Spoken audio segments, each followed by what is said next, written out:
2个月前，昆桑想在自己的后院打造一个生态池塘，首先准备一个3米长的树脂水槽，在野外只要有一洼碱水，生物们就会慢慢的出现。昆桑也想模拟这种小池塘，一切准备就绪后，就开始在院子里挖坑了，一挖一麻袋，坑挖好后，就可以把树脂水槽放里面了，把水槽的缝隙用土填好，池塘内部也放上一些土加上水，会不会产生化学反应，从而产生各种生物呢？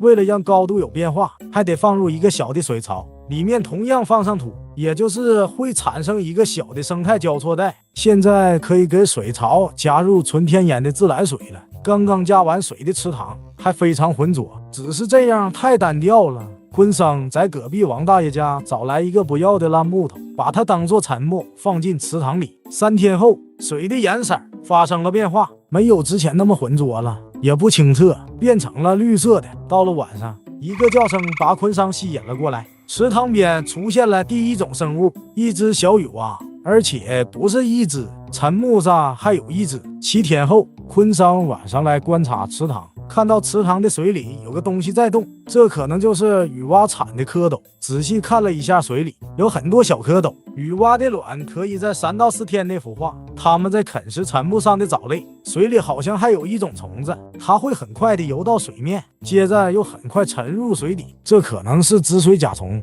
10天后，池塘边吸引来了一只蜻蜓，这只水陆空3栖的灭蚊高手，对水还是有不解之缘的。从小生活在水中，变成蜻蜓后还会把卵产在水里。有了青蛙、蝌蚪和蜻蜓，这几个都是喜欢吃蚊子的，那么池塘边应该没有蚊子了。15天后，水还是没有清澈，完全是绿色的，蝌蚪的数量也变多了。捞起一只蝌蚪看看，差不多有3厘米左右，已经很大了。到了晚上，昆桑发现沉木上有只棕色的青蛙，沉木上有个裂缝，那里面也有一只一模一样的青蛙。难道他们在这里安了家？这青蛙非常小的一只，身上有条浅黄色的线，肚子完全是白色的，看起来应该是叫泽蛙。白天会躲在沉木缝隙中避暑，水里除了蝌蚪，已经出现了大量的各种生物。拿网子使劲捞一网，可以看到有2个灰齿圆龙丝，擅长在水下游泳，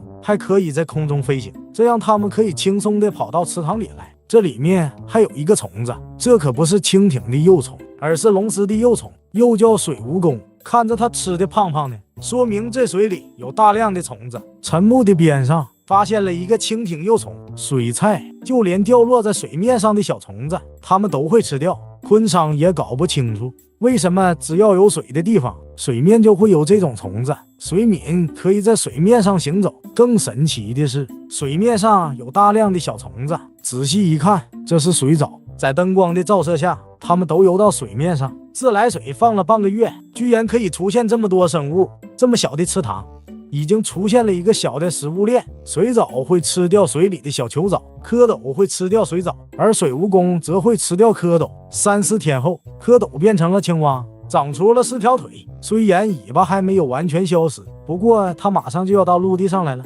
沉木上有一只雨蛙，也只剩下一个小尾巴，经过了变态发育，从用鳃呼吸变成用肺呼吸。看一下灯光照射的地方，水藻的数量多得难以置信。看着水菜一口一口地吃着空气，它是不是也在吃水藻呢？这里有一只水甲虫，这好像不是龙丝，而是跟龙丝很相似的水龟虫。它不擅长游泳，只在水面游荡，在水下活动一会儿就会露出头来呼吸空气。一只水菜正在变身，它的背上裂开了，里面出了一只蜻蜓，蜻蜓在等待晾干翅膀。不过倒霉的是，还不能飞行的蜻蜓被一只蜘蛛抓住了，这变成了蜘蛛的食物。这就是自然，昆桑能做的也只能记录和观察。炎热的天气让水蒸发的很快，之前水位下降了7、8厘米，不过下了一场雨后，水位又上涨了回来。这么热的天气，这水还是不流动的，水里的生物可能都受不了。